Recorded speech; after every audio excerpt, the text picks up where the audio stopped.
দর্শক বুদ্ধিটা দেখুন কি চমৎকারভাবে ছবি আঁকিয়েছে আর চুল বানিয়েছে ফুলের গাছ দিয়ে, বেশ চমৎকার লাগছে কিন্তু বুদ্ধিটা। এরপরে দেখুন যে কোনো একটা দূরত্ব মাপার জন্য এই জিনিসটা কিন্তু তৈরি করা যেতে পারে, বেশ চমৎকার, বিশেষ করে ফসলের জমিতে। তারপরে এদের বুদ্ধিটা দেখুন, বস্তা কিন্তু বহন করার সময় বেশ জটিল একটা কাজ, তো এরা এমন একটা জিনিস বানিয়েছে এটা দিয়ে কিন্তু বস্তাটা বহন করে নিয়ে যাওয়া যাচ্ছে, ব্যালেন্সটা ঠিক থাকে। দেখুন এইরকম জিনিস কিন্তু অনেকে আগে কখনো দেখেনি। এরপরে দেখুন এই বুদ্ধিটা, সাইকেল আমরা দেখেছি প্যাডেল চালিত, বাট এটা কিন্তু মডিফাই হয়ে গেছে, এখন চাপ দিয়ে সাইকেলটা চলছে। পার্থক্য শুধু এতটুকু যে এটা 3 চাকার আর সাইকেলটা 2 চাকার হয়। বেশ চমৎকার কিন্তু, যদিও আমাদের দেশে আসেনি, চলে আসবে। এরপরে দেখুন এই বুদ্ধিটা বীজ লাগানো, যে কোনো বীজ, ভুট্টা বলেন, বাদাম বলেন, গম বলেন, যেমন এই জিনিস একটা চমৎকার। একটা টাঙ্কি আছে ওপরে, এখন ওইখানে বীজটা রাখলো টাঙ্কিতে, এখন জাস্ট ঠেলা দিলেই বীজগুলো কিন্তু 2-4টা করে লেগে যাবে ফসলের জমিতে। বেশ চমৎকার বুদ্ধি কিন্তু এই।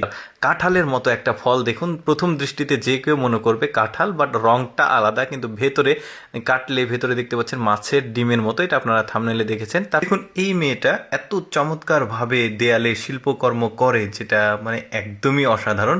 দেখতে পাচ্ছেন এটা একটা চীনের মহাপ্রাচীর, নাম শুনেছেন আপনারা, ওই মহাপ্রাচীরটা এখানে তৈরি করছে।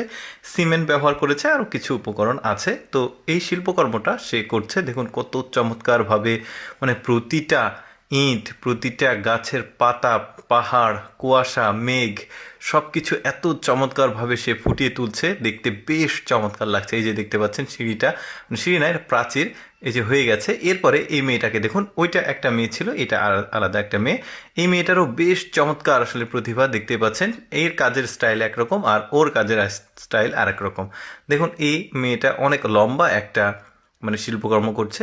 এই যে দেখতে পাচ্ছেন ও এই সিঁড়ি, তারপরে ইট, তারপরে দেয়াল, মানে যে জিনিসগুলো ওইখানে মহাপ্রাচীরে আছে আপনারা এই যে দেখতে পাচ্ছেন টোটাল কমপ্লিট হয়ে গেছে। এটা হচ্ছে সিঁড়ির উপরে ওঠার সময় একটা জায়গা।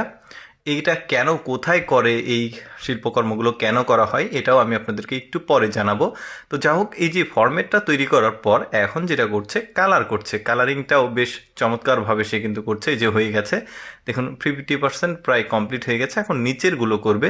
দেখুন কত নিখুঁতভাবে হাতের নিপুণ কারুকার্য দিয়ে আসলে এই শিল্পকর্মগুলো সে করছে।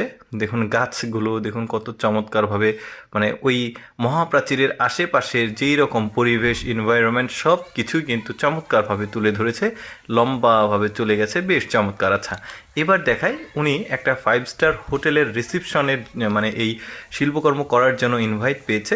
এটা করতে কিন্তু তারা অনেক বেশি মানে টাকা চার্জ করে, অনেক বেশি তাদের পেমেন্ট নিতে হয়, নেয় আর কি। তো দেখতে পাচ্ছেন এখানে করছে।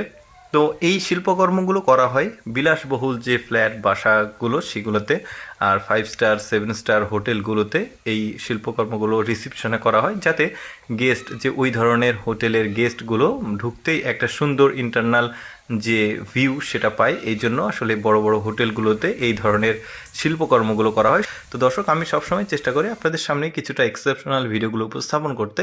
আজকের ভিডিওটি কেমন লাগলো অবশ্যই কমেন্ট করে জানাবেন। ধন্যবাদ।